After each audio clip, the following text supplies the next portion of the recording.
Hey guys, how's it going? Today we're going to spend our time and talk all about amaryllis bulbs and how to get them to bloom for your holiday season.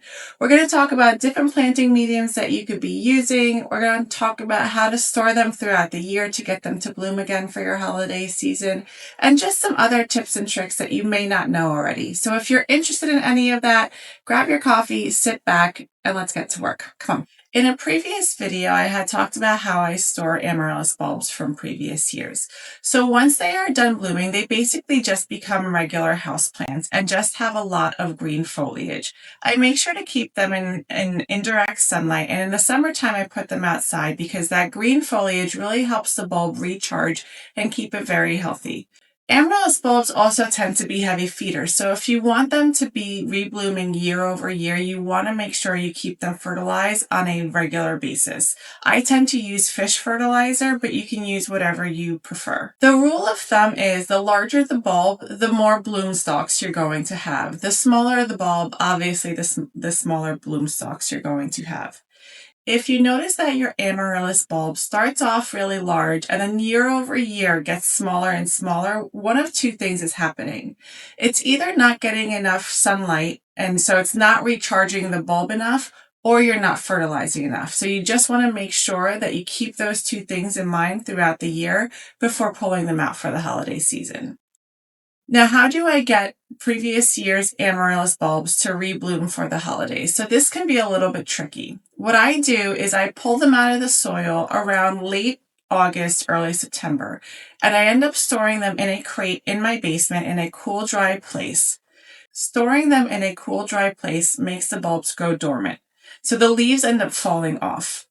Then around the end of October to early November, I start pulling the bulbs out of their dormancy stage and start planting them into the medium that I'm going to want to keep them in throughout the holiday season. So for me, that can be anywhere from soil to water. So let me take you through that. So whether you're planting last year's bulbs or you got new bulbs this year, planting them is all the same. When you have your bulb, you don't plant the entire thing. That's really, really important because these bulbs can rot very, very easily. You only plant the bottom third of the bulb, leaving 2/3 of the bulb completely exposed. And then when you water it, you want to make sure you're not really watering the bulb itself, that you're really just watering the soil around it. These don't need a lot of water because they store a lot inside their actual bulb. So you want to make sure that it doesn't get any rot anywhere near the bulb because that will obviously impact the lifespan of the bulb itself. So here I've already planted in two different mediums, and these are new bulbs that I got this year, so I'm rather excited. So the typical way is planting them directly into soil like I just discussed, planting the bottom 1/3. And what I did was I planted 3 of the same variety. Now this variety that I planted I got from Longfeld Gardens, and it is Amaryllis Single Ruby Star. So I'll make sure to pop up a picture here so you guys can see what it is. But I planted these 3 really close together because that's another thing amaryllis bulbs like, is to be really tight in their containers. So you don't want to have a small bulb in a really large container. They don't really do well in that sort of medium. So I basically just planted them 1/3 deep into the soil, and then I put little moss around it, and that's basically it.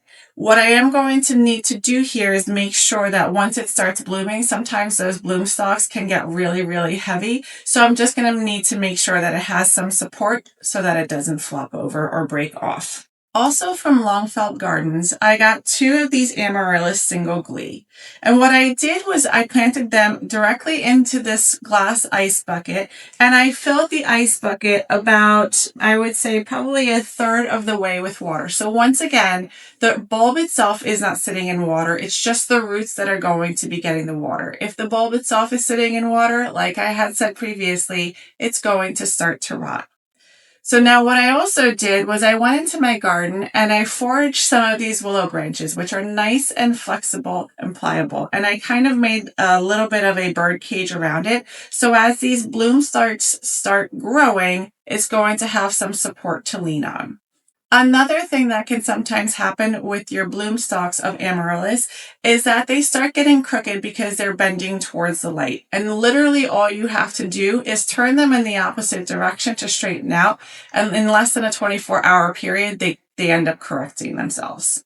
All right, the last Amaryllis that I got this year from Longfell Gardens is this Amaryllis single yellow star. And one of the ways that I've seen it displayed that I've never actually tried is using sheet moss. So basically almost like a Kokedama style, where you just take the bulb and you wrap it in sheet moss and it's going to bloom beautifully for you. Now, I don't know how this is going to work, so you guys are going to have to hit that like and subscribe button below and follow me for this journey, because with this moss, it's going to stay wet and it's going to be covering the bulb. So I'm a little nervous that it might rot. So I will be giving you guys updates throughout. From my understanding, all you need to do is wrap it in moss using either twine or fishing wire, and then soak the bottom of the moss every few days. So we're going to give it a test and we'll see what the results look like. Okay, so I have my sheet moss here. This is going to be a nice and messy project. And literally all I'm going to do is take my sheet moss, put my bulb in the middle of the sheet moss and start wrapping it. Now I have a fishing wire here, and then I'm going to need a pair of scissors. I actually have this fishing wire on the rig because I really enjoy driving my husband crazy. So if you guys also want to follow me for more marital advice, this is a great place to come. But we're going to go ahead and do it this way. So let's see how this works. All right. So I have the bulb placed in the center of my sheet moss. Like I said, I'm just going to wrap it around, making sure that the entire bulb is wrapped.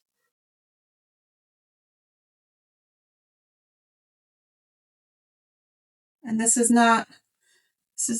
clunky, but it's not necessarily rocket science. So I'm going to take the fishing line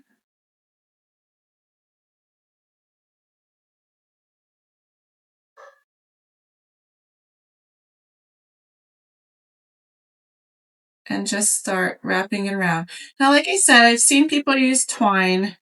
So if you want it depends on the look that you want. If you want it to be invisible, fishing line is the way to go. If you don't mind the look of seeing the twine, then that might be better.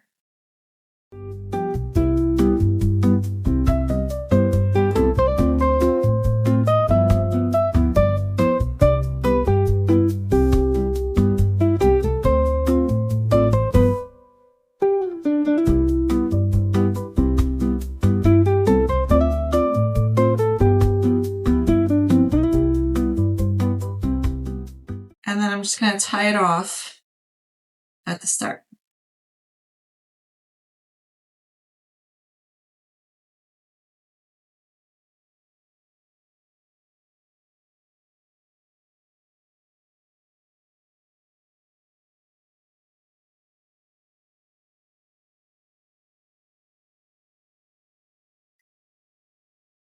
And now, from how I have understood it, there she is.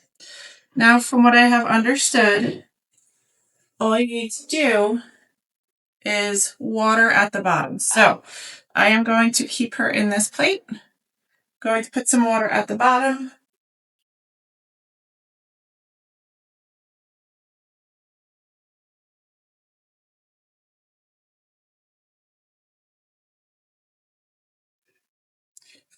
And she's going to soak that up. And then we're going to see how she does. So I'm going to take a minute, clean this up, and then we're going to wrap up the video. All right, guys, that's going to be it for today's video. Hopefully you guys enjoyed this. And if you did, please like and subscribe. And let me know in the comments below, 1, if you think this is going to work, and 2, what kind of amaryllis bulbs you guys are going to be planting for this holiday season. I'll see you in the next one. Bye.